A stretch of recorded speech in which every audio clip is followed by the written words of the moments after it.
And the reason I showed you all of that stuff is to demonstrate to you why Ankalaev has no chance of getting the next title shot. Dana does not like him, not for reasons that are unreasonable either. Not for reasons that are unreasonable. Is that a sentence that you could say in English? And you know what else I just remembered? Ankalaev said he wanted out of the UFC after that event. He's got all the stuff I just showed you. He causes a conflict between Dana and a Chechen dictator and all the other stuff that we just talked about. And then he publicly asked to be released by the UFC. He has 2 fights since then, one of which ended with him throwing an illegal knee that led to a no contest. And so you think with 1 knockout, they're like, all right, let's give him the strap, dude. Let's give him a title shot. Dana White hates Magomed Ankalaev. And I am looking forward to showing you exactly why and showing you how we know. But Magomed had an incredible night last night, that's for sure. Johnny Walker's face hurts really bad right now. So we're going to talk about that. We're going to talk about the fights last night a little bit, but we're going to start with some clips showing how much Dana hates Magomed Ankalaev, and then I'm going to tell you exactly why. Like I said, I got so many good topics right now, man. I didn't do a video for the last 2 days because we were getting our studio set up for a new show. Like, this looks the same to you guys. It ain't the same in here. We got crazy capabilities in here now, but Gabrielle and I are launching our show in the next couple weeks, and it's going to be fire. There's a huge story about Conor that fell in my lap. I got a massive story about John Jones that just dropped this morning. I'm going to film that right after this. And I got some other really fun stuff. So be on the lookout for a series. Basically, every video that I post for the next 2 days, today, Monday, Tuesday, they're all going to be good. So definitely check them out if you're interested. When I originally filmed this, I did the entire thing about Dana not liking Ankalaev, all the videos, everything associated with that first. And then I started breaking down the fight afterwards, and I realized I'm going to put that next. So if the video, if they're kind of like, it feels like a little bit weird, it's because I'm taking the shit that I filmed at the end and I'm putting it next so we can talk about the fight first, and then we'll get into all of that. And that's what it is. Now, I do it for you guys because I'm always thinking about what you guys probably want in what order. I really am very strategic about that. I'm trying to give you guys the best show that I can, and I would appreciate it if you guys could subscribe to the channel. That's all I ask, and I appreciate you guys. But now let's talk about the fight, because obviously he looked very, very good last night, and he shattered Johnny Walker's face. Before I even say anything about that, let me ask you guys a question.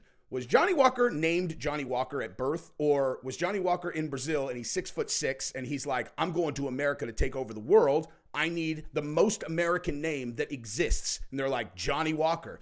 Honestly, if you asked me to come up with the most American name that I possibly could, I don't think I could come up with a better one than Johnny Walker. So I'm guessing that this was a calculated decision.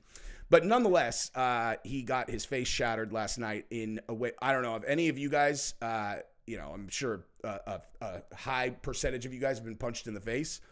If not, let me tell you that if a person gets punched square in the nose like that, there's not a person tough enough on earth for that not to hurt in a way that really sucks, you know?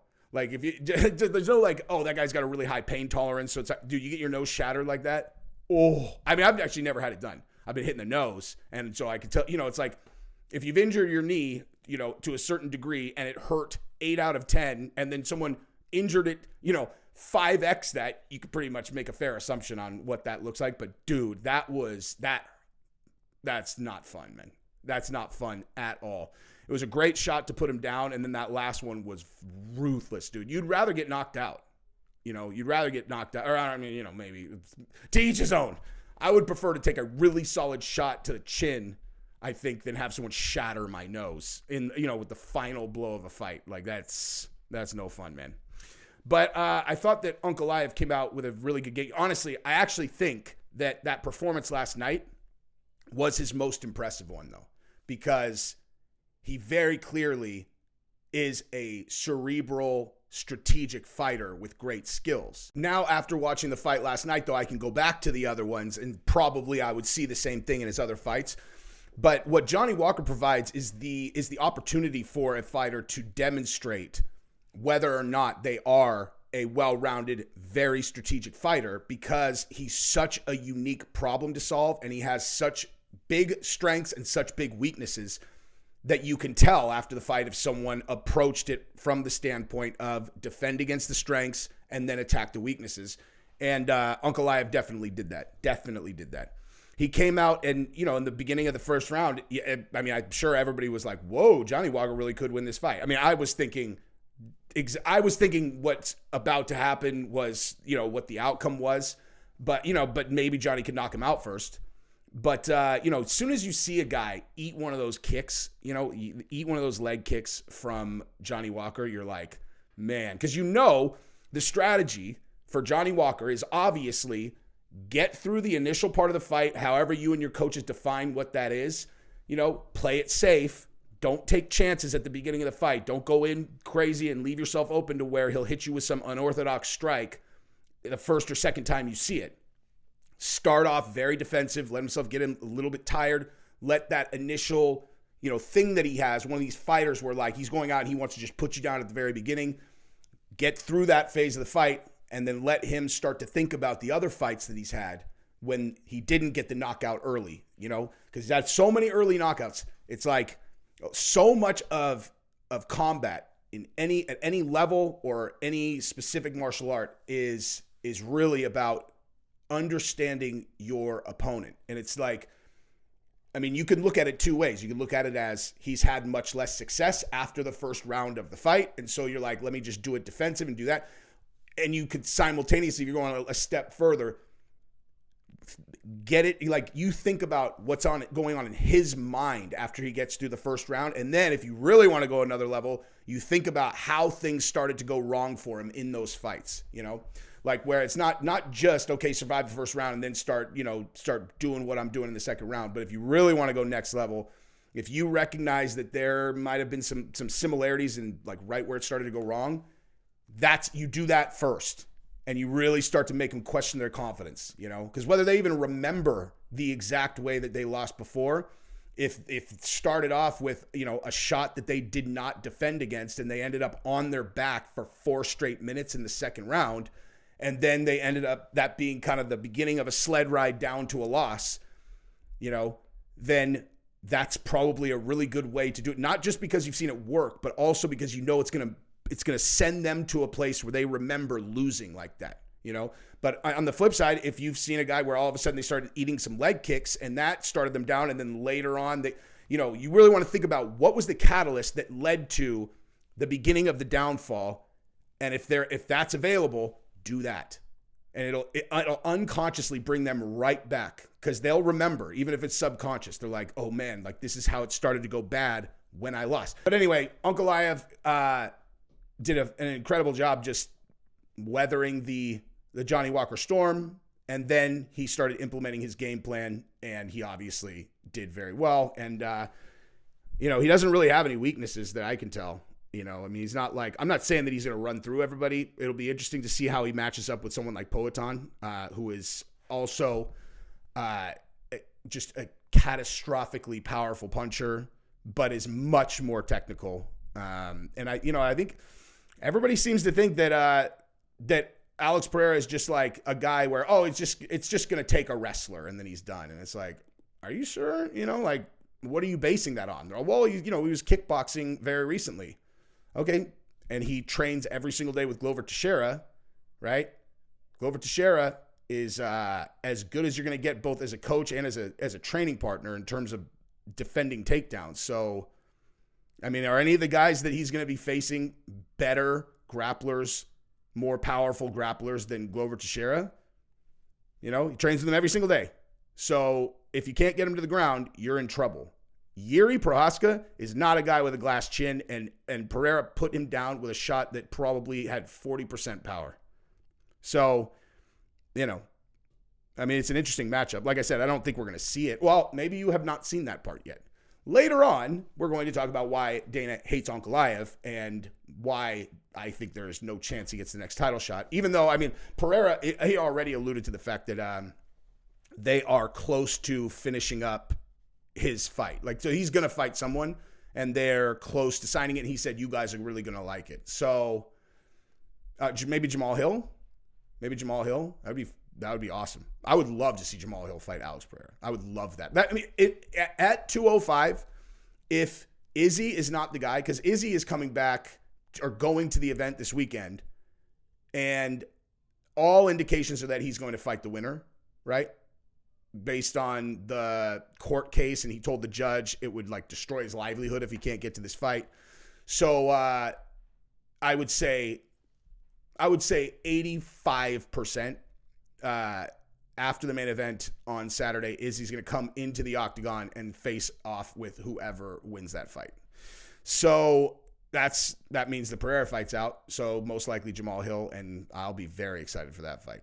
Very excited for that fight. I think everyone's going to pick Poatan, and I don't know. I think they should go back and watch that Jamal Hill and Glover Teixeira fight again. Like, just forget about everything. Look, just watch his most recent performance. Now he's coming back from a really serious injury. Right, so I think nothing is funnier than Dana disliking guys when I totally understand, Like that's why I like him so much, is because he basically is just me with, $1 billion of, like $500 million in the bank and the president of an organization where I could say whatever I want. Like that is what I see right there. Like the meme of him the other day where he's like, basically my philosophy on things is I just don't give a fuck.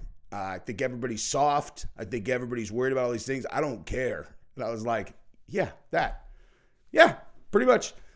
And it's not even just that. It's his ability to say it, right? And so the reason I bring this up is because you always know where he stands on people, right? Like you literally always know. One of the stories that's coming later today is about John Jones, because in the now public form of this, the civil trial where they're going through all of the communication between Dana and for the Fertittas. There's a bunch of communication between them about John Jones, and it's about the negotiations, because that's the central piece of did they manipulate the ability for guys to go get their market value, right? So they're like exposing all these conversations that were meant to just be between Lorenzo and Dana and what they said about fighters. And it is absolutely exactly what I would have expected, and I cannot stress this enough. If you're new to my channel and you think that like my wheelhouse is like making fun of people, it kind of is, but my real wheelhouse is talking about the business side of this stuff, the negotiations, what they're thinking, what the other side is thinking, what their leverage points are, all of that stuff. The thing I do about John Jones today and the one that I do about Conor McGregor, definitely watch those if you're interested in that stuff. So, but anyway, my point is that Dana hates Ankalaev, and you always know where you stand with him. And I'm going to show you first. This was Dana's press conference after the Jan Blachowicz and Magomed Ankalaev fight, when they came to a draw. I watched that fight.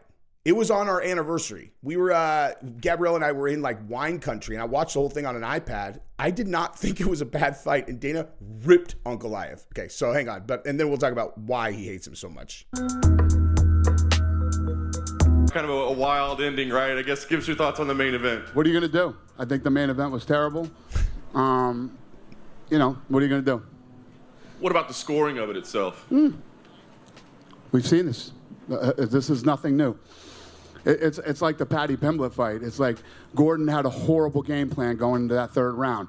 You think you won the first two rounds with the judges? I mean, how do you know that? Why go in there and throw away the third round and not go in and fight your ass off and try to win? If you think you know who won what round or whatever, you're crazy. I've been doing this for 23 years. I have no fucking idea what those guys are going to do or what they're going to say. So, yeah. Did you have anybody winning in the main event? Did you have it? I don't even know. I started to zone out after like fucking 3 rounds. So, I heard that Ankalaev is upset and whatever. What do you want me to do? You got beat up the first 2 rounds and you took him to the ground. You started. What are you gonna do? But I guess the question is, what do you do now, right? I mean, vacant title, a split. You do Glover versus Jamal Hill in Brazil for the vacant title. Is that done? That's done. I just wanted to get an update from you. That is amazing. Like so what do you do? He's like, oh, I just throw both these guys in the pasture. He's like, that's what I do. Just throw them in the pasture. Okay, so that was immediately following the Jan Blachowicz, like I said, the fight from December 9th a year ago, right?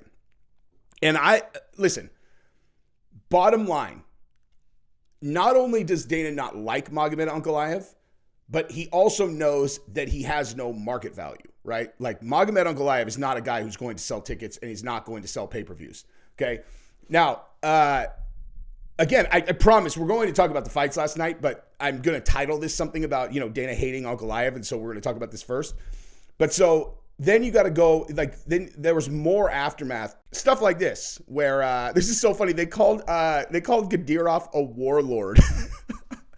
It's so funny that the media is hilarious. Dana White branded dirty by Chechen warlord after a controversial UFC fight decision. It's like he's the president of the country, Like he's the president. I mean, the mirror, it's the UK mirror. It's like he's the president of the country.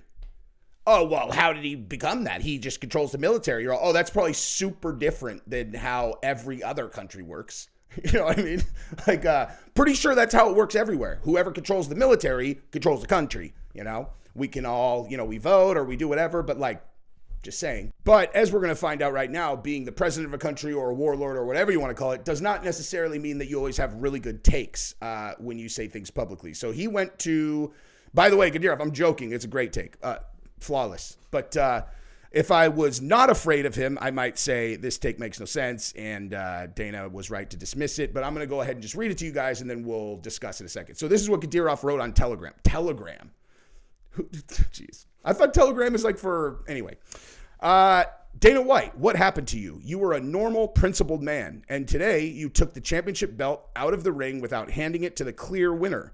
Or has politics entered the UFC ring and requires you to referee dirty? It's a sport, Dana. Be honest.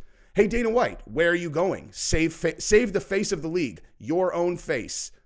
What? Your own face. Admit your mistake. Give the belt to the real winner and apologize for this show. Save your league's reputation. So, again, this is one of those things where there is no upside in responding to that if you're Dana White. The only reason I'm doing it is because I'm just going to make a pretty reasonable assumption that he won't see it. How mad can he be, right?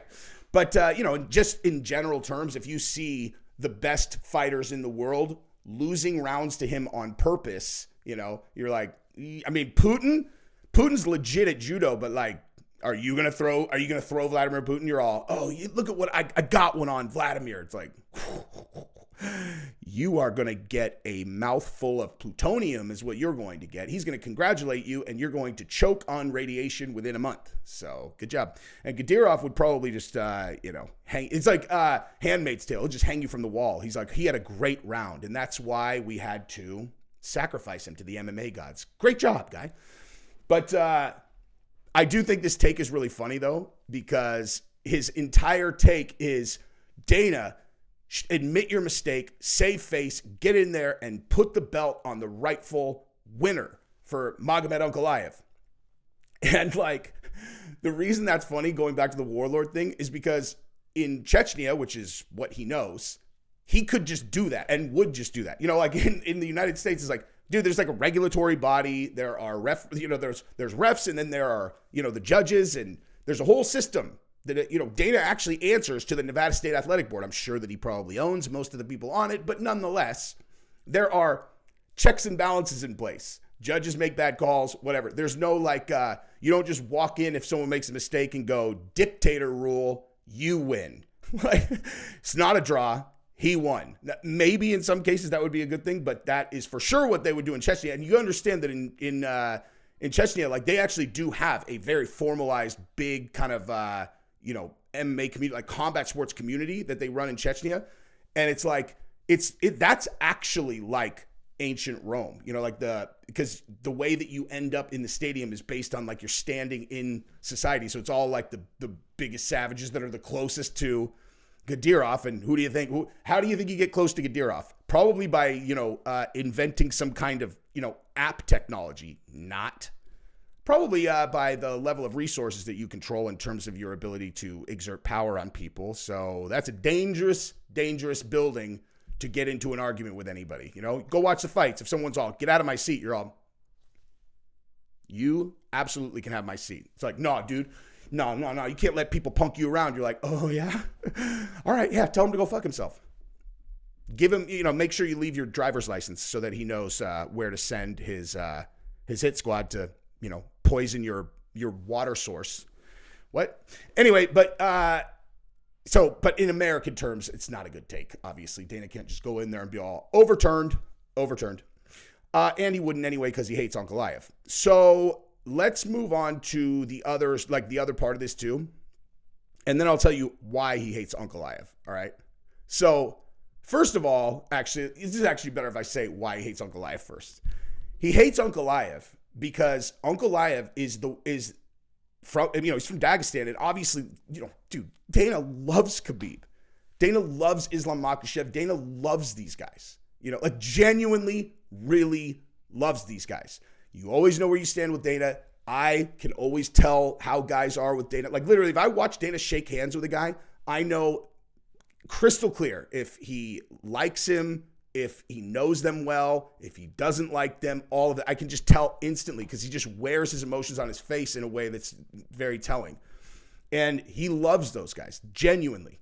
So it's not like just like someone's from Dagestan, he doesn't like it. It's like, Magomed, what's different about him versus Khabib and Islam and these guys is his attitude is completely different. And you can just tell by how he carries it.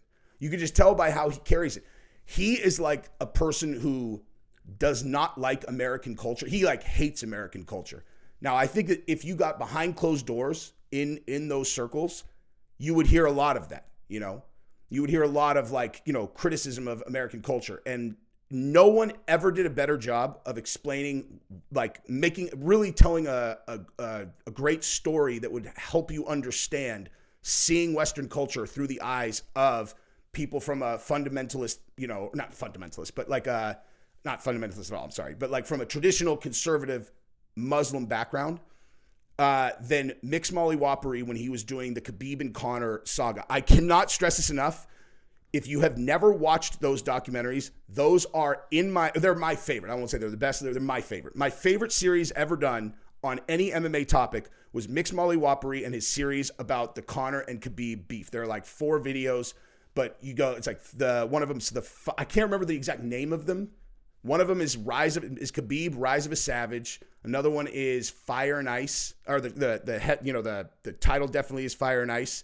And then another one is Culture Clash. All right, so you got Rise of a Savage for that one. There's a bunch of Conor ones, but those are the 3 where you watch those consecutively, you will have such a crystal clear viewpoint of what the world looks like to these guys. And it's and you can just, if you're even a moderately empathetic person, you can look, you're like, oh my God, this is, Conor McGregor is literally the walking idol of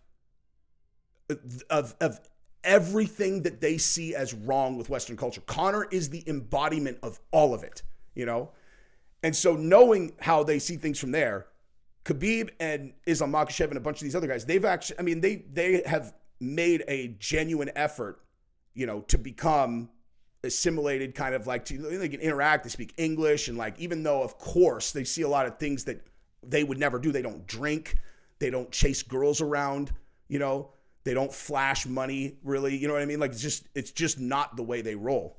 And so they can see that, but they just don't do that stuff, But they're Magomed is a dude who literally walks around and all of it, he's just he looks at these pigs, American dogs. And if I'm wrong about that, trust me, Magomed Ankalaev and team, that is how you look, for sure. Okay, that is how you look to everybody, is that you come in and you're just these people are disgusting.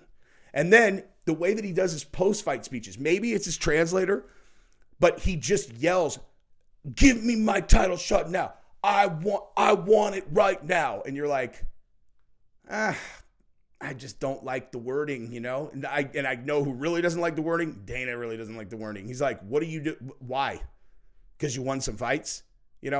So it's his attitude. And then, so going into the Jan Blachowicz fight, if Dana liked Magomed Ankalaev, I think he's walking out after 3 rounds. Of course not, dude. He hates him. Then in his next fight, that's what sets this up. His next fight, this happens, dude.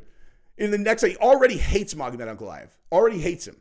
And then in the next fight, Ankalaev throws an illegal knee that causes a no contest with Johnny Walker. As soon as that happened, I was like, oh my God, dude, Dana hates this guy. Hates him. So, yeah. Anyway, so that's our kind of pre-story, I guess, backstory going into whether or not Ankalaev's going to get the next title shot, because, spoiler, he's not. He's not going to get the next title shot because Dana does not like him, and for, I would say, not unreasonable reasons. Now, that's what I got. Go ahead and subscribe to the channel and look out for other videos I'm going to put up in the next couple days because they're all going to be good. I love you guys. Subscribe, like the video. Peace.